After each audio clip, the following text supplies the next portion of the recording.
آج ہم نے فیصلہ لیا 24 گھنٹے کو ہم بھوک ہڑتال کریں گے سینٹر کوارڈینیشن کمیٹی کے بینر کے تحت. جتنے بھی ڈسٹرکٹ صدور صاحبان ہیں ان لوگوں نے آج تشریف لایا اس بھوک ہڑتال میں, ان کو بھی ہم اپریشیٹ کر رہے ہیں. آپ کو پتہ ہی 27 تاریخ سے یہ ہڑتال چل رہا ہے, چاہے وہ دفتروں پہ تالا ہو, چاہے وہ ٹینڈر کا بائیکاٹ ہو, چاہے وہ کاموں کا بائیکاٹ ہو. آج تک یہ 27 فروری سے آج تک یہ ہڑتال شدمد سے جاری ہے.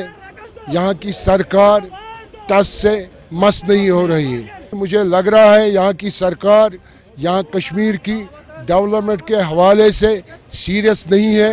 ہمیں لگ رہا ہے اس پیسوں کو تیاری ہو رہی ہے جموں اور لداخ کی طرف ڈائیورٹ کرنے کی, جس کو ہم کبھی اجازت نہیں دیں گے. آئندہ کا پروگرام فی الحال ہم بھوک ہڑتال پہ بیٹھے ہوئے یہاں پر 24 گھنٹے کا ہم نے بھوک ہڑتال دیا سینٹر کوارڈینیشن کمیٹی نے.